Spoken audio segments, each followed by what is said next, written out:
अस्सलामुअलैकुम। Sports roundup के साथ मैं हूं आपका मेज़बान दानियाल सुहेल। स्पोर्ट्स राउंडअप का आगाज़ करते हैं। उस्मान शनवारी तवील अरसे के लिए टीम से बाहर हो गए हैं।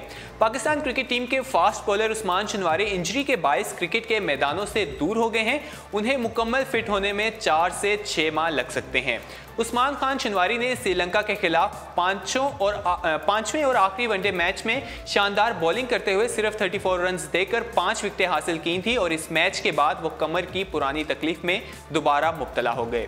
नौजवान फास्ट बॉलर उस्मान शनवारी और स्ट्रेस फ्रैक्चर का शिकार हो गए हैं और उन्हें मुकम्मल फिट होने में 4 से 6 माह लग सकते हैं।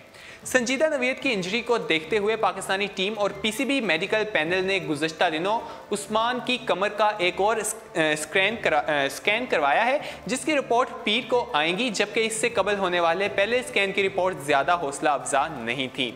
टीम इंतज़ामिया को बताया गया है कि अगर उनकी कमर की तकलीफ पहले जैसी हुई तो उन्हें लंबे अरसे के लिए दूर रहना पड़ सकता है। अलबत्ता इस हवाले से हतमी फैसला मेडिकल रिपोर्ट सामने आने के बाद ही किया जाएगा।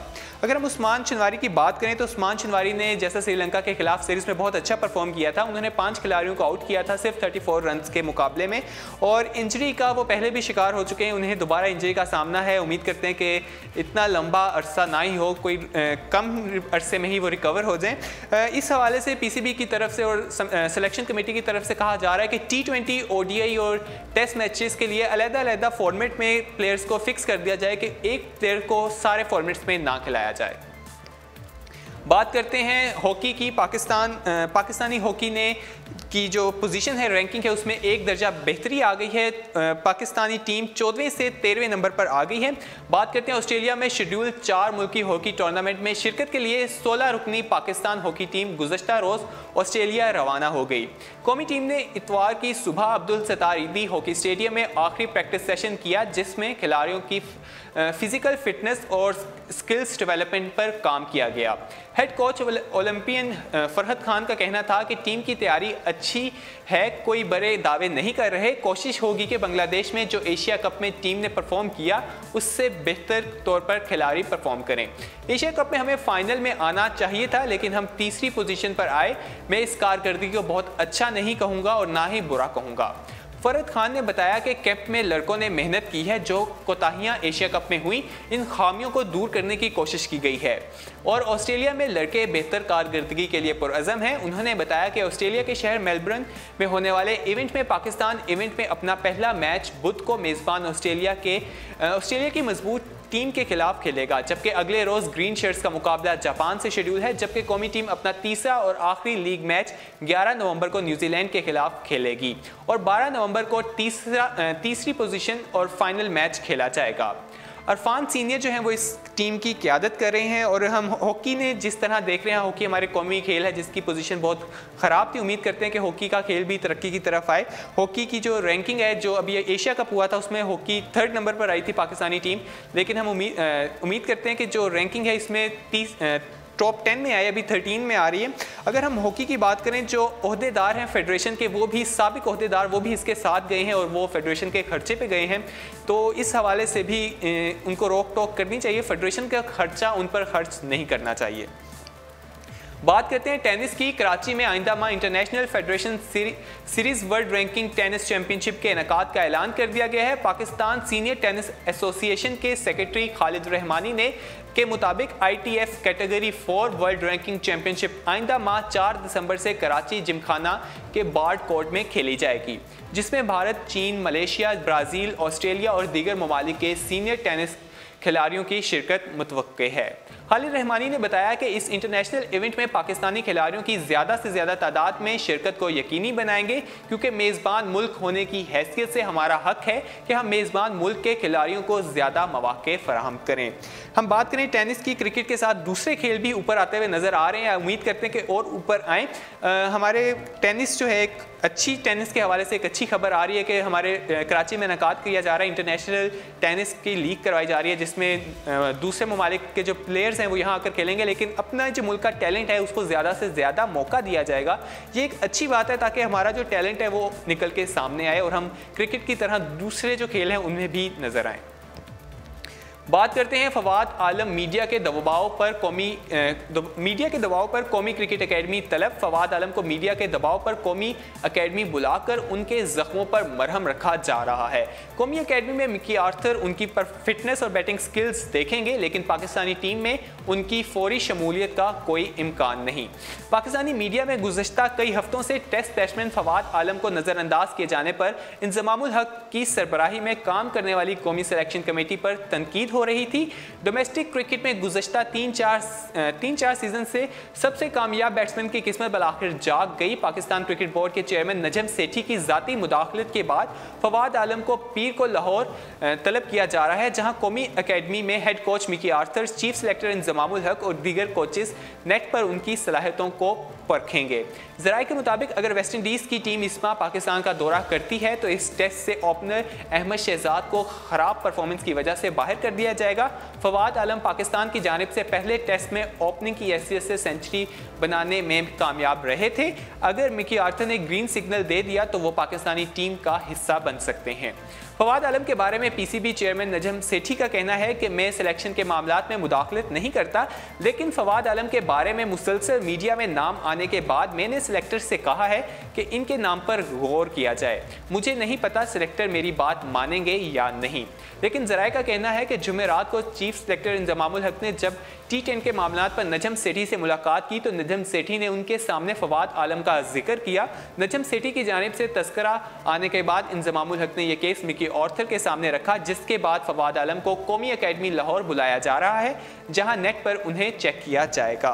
हम फवाद आलम की परफॉर्मेंस बहुत अच्छी थी। उन्होंने पाकिस्तान की जानिब से पहली टेस्ट इनिंग्स में सेंचुरी भी की थी, जिसके बाद वो हमें खेलते हुए नजर नहीं आए थे। मीडिया पर भी काफ़ी तनकीद की गई, जिसके बाद चेयरमैन नजम सेठी ने चीफ सेलेक्टर इंज़मामुल हक को कहा और उनको बुलाया गया है आज लाहौर में। देखते हैं कि कैसी उनको टीम में खिलाया जाता है। यानी अगर हम वेस्ट इंडीज़ के दौरे के हवाले से बात करें तो उनका जो दौरा है वो मशकूक है, क्योंकि मौसम की ख़राबी के हवाले से भी कहा जा रहा है कि लाहौर का जो मौसम है वो इतना साजगार नहीं है कि सीरीज़ करवाई जाए। सीरीज़ को मनसूख किया जा सकता है। शुएब अख्तर अपने दौर के खतरनाक बॉलर थे, विराट कोहली ने एतराफ़ किया है। भारतीय क्रिकेट टीम के कप्तान विराट कोहली ने साबिक पाकिस्तानी फास्ट बॉलर शुएब अख्तर को खतरनाक बॉलर करार दे दिया। विराट कोहली इस वक्त बुलाशबा दुनिया के बेहतरीन बैट्समैन हैं जो क्रीज पर आने के बाद रन्स के पहाड़ खड़े कर देते हैं, लेकिन एक इंटरव्यू के दौरान उन्होंने शुएब अख्तर को बैटिंग के लिए खतरनाक बॉलर करार दे दिया। साथ ही उन्होंने दराज कद पाकिस्तानी फास्ट बॉलर मोहम्मद इरफान के बारे में भी दिलचस्प गुफ्तगू की। विराट कोहली का कहना था कि शुएब अख्तर एक खतरनाक बॉलर थे, जिनके बाद पाकिस्तान के मोहम्मद इरफान ने भी उन्हें टफ टाइम दिया। विराट कोहली के इंटरव्यू को सुनकर स्पीड स्टार शुएब अख्तर ने समाजी राब्ते की वेबसाइट पर अपना रद्द-ए-अमल जाहिर किया। अपनी ट्वीट में शुएब अख्तर ने मजाक में कहा कि अच्छा हुआ कि मैं कभी विराट कोहली के सामने बॉलिंग नहीं की। शुएब अख्तर ने मज़ीद लिखा कि विराट कोहली अजीम बैट्समैन है और अगर मुझे उनके सामने बॉलिंग का मौका मिलता तो मुकाबला काफ़ी ज़बरदस्त रहता। अगर शुएब अख्तर की बात करें तो पाकिस्तान पूरी दुनिया के एक बहुत ही माने नाम है, फास्ट बॉलिंग में बहुत अपना नाम है, बहुत अच्छे बॉलर हैं, जिसके मुतालिक कोहली ने भी एतराफ़ किया है कि वो पाकिस्तान के बहुत अच्छे बॉलर थे और मोहम्मद इरफान के सामने भी जब खड़े होते हैं तो उनको क्रीज पर टफ टाइम उन्होंने दिया है। अगर हम बात करें शुएब अख्तर ने जिस तरह से कहा कि अगर मेरा उनके साथ मुकाबला होता तो एक काफ़ी टफ टाइम आता, अगर हम इस बारे में सोचें भी तो यकीनन ज़रूर हमें अच्छा मैच देखने को मिलता। शुएब अख्तर की जो बॉलिंग की जो स्पीड थी वो काफ़ी ज़्यादा थी और शुएब अख्तर का पाकिस्तानी बॉलर्स में एक अपना अलग नाम है। बात करते हैं पाकिस्तानी वुमेन टीम की न्यूजीलैंड के खिलाफ तारीखी फतह। पाकिस्तान वुमेन क्रिकेट टीम ने न्यूजीलैंड के खिलाफ तारीखी कामयाबी हासिल करते हुए शारजा में खेले गए आईसीसी वुमेन चैंपियनशिप के तीसरे वनडे में न्यूजीलैंड की वुमेन टीम को 5 विकेट से शिकस्त दे दी। ये ग्रीन शर्ट्स की कीवीज के खिलाफ 20 बरस में पहली फतह है। 20 बरस में पहली फतह है। तीसरे वनडे में न्यूजीलैंड वुमेन टीम पहले बैटिंग करते हुए 155 रन बनाकर आउट हो गई। कीवीज की जानिब से क्रेटिस ने सबसे ज़्यादा 50 रन बनाए। सना मीर ने 4 जबकि सादिया यूसुफ ने न्यूजीलैंड की 2 खिलाड़ियों को पवेलियन भेजा, जिसके बाद पाकिस्तानी वुमेन टीम ने 155 रन का हदफ 49 ओवर्स में 5 विकेटों के नुकसान पर हासिल किया।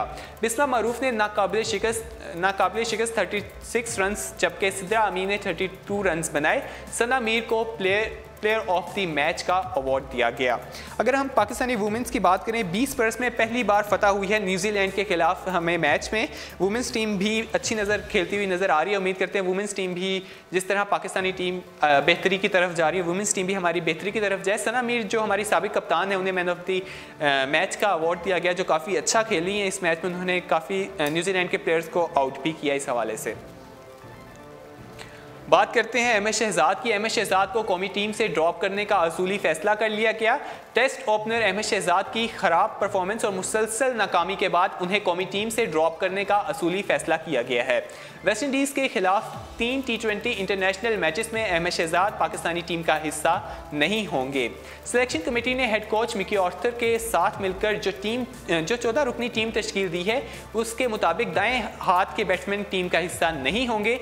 कौमी सिलेक्शन कमेटी के कोच मिकी आर्थर को तजवीज़ दी गई थी कि वो ऑलराउंडर आमिर यामीन और मोहम्मद नवाज़ को मौका दें ताकि उनमें मौजूद टैलेंट का अंदाज़ा हो सके। अहमद शहजाद हालिया मैचों में बैटिंग सलाहियतों का मुजाहरा करने में नाकाम रहे हैं, जिसकी वजह से उन्हें लाहौर में श्रीलंका के खिलाफ T20 मैचेस में ड्रॉप कर दिया गया था। अहमद शहजाद ने श्रीलंका के खिलाफ अबू धाबी में खेले जाने वाले 2 T20 मैचेस में उन्होंने 27 और 22 रन्स बनाए थे, जबकि वनडे सीरीज़ में उन्होंने 0 और 8 रन्स बनाए थे।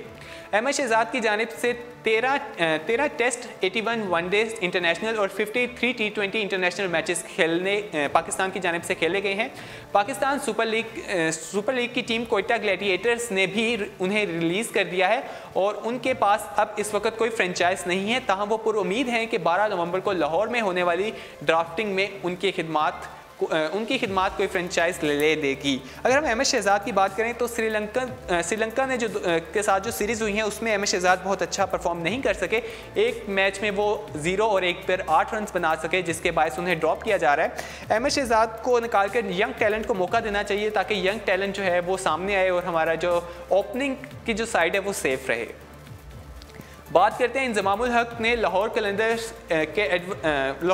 के एडवाइज़र बन गए हैं। चेयरमैन लाहौर कैलेंडर राना फवाद ने साबिक क्रिकेटर और पाकिस्तान क्रिकेट बोर्ड के चीफ सेलेक्टर इंजमामुल हक को लाहौर कैलेंडर्स का एडवाइज़र बनाने का ऐलान कर दिया।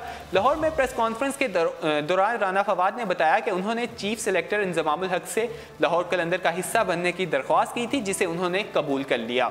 राना फवाद ने कहा कि इंजमामुल हक को कैलेंडर फैमिली में खुश आमदीद कहते हैं। इस मौके पर इंजमामुल हक ने कहा कि उन्हें क्रिकेट में 35 साल हो गए हैं, लेकिन उन्होंने लाहौर कैलेंडर जैसा काम नहीं देखा। मुझे लाहौर कैलेंडर के साथ शामिल होने पर फ़ख्र है।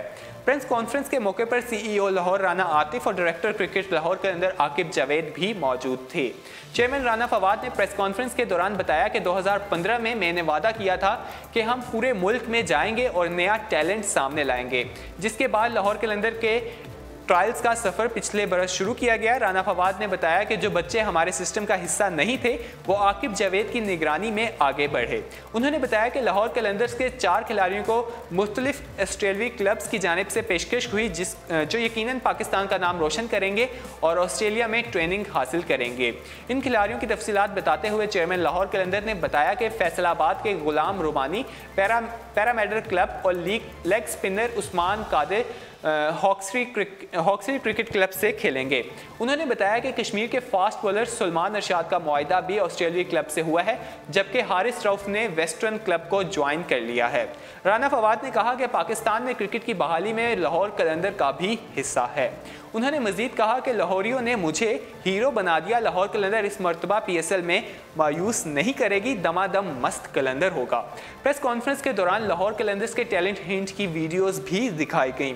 अगर हम बात करें इंजमामुल हक जो चीफ सेलेक्टर हैं PCB कौमी टीम के, उन्होंने लाहौर कैलेंडर को ज्वाइन कर लिया है। उन्होंने एज एडवाइज़र ज्वाइन किया है और इस हवाले से राना फवाद जो क्रिकेट के हवाले से काफ़ी पुरजोश नज़र आते हैं, उन्होंने कहा कि इस साल हम देखेंगे कि लाहौर कैलेंडर PSL जो 3rd एडिशन है वो जीतेगी। उन्होंने कहा मैंने इरादा कर दिया और इसके लिए मेहनत भी कर रहे हैं। देखते हैं कि PSL जो फरवरी में शुरू होने जा रहा है उसमें कैसा खेल सामने आता है, जिसकी ड्राफ्टिंग जो है 12 नवंबर को लाहौर में की जाएगी। देखना है कि कौन सी टीम किस प्लेयर्स को सिलेक्ट करती है। उम्मीद करते हैं जो 3rd एडिशन है वो हमें अच्छा देखने को मिले और इसकी खास बात ये होगी कि ज़्यादा से ज़्यादा मैचेस जो हैं पाकिस्तान में खेले जाएंगे, लाहौर में और कराची में भी। और अभी तजवीज़ सामने पेश की गई है जो नजम सिटी की जानिब से कि इस बार जो फाइनल है वो कराची में करवाया जाए। इसके साथ ही स्पोर्ट्स राउंडअप अपने इख्तिताम को पहुंचता है। मजीद खेलों की खबरें जानने के लिए विजिट कीजिए हमारी वेबसाइट urdu.com। अल्लाह हाफिज।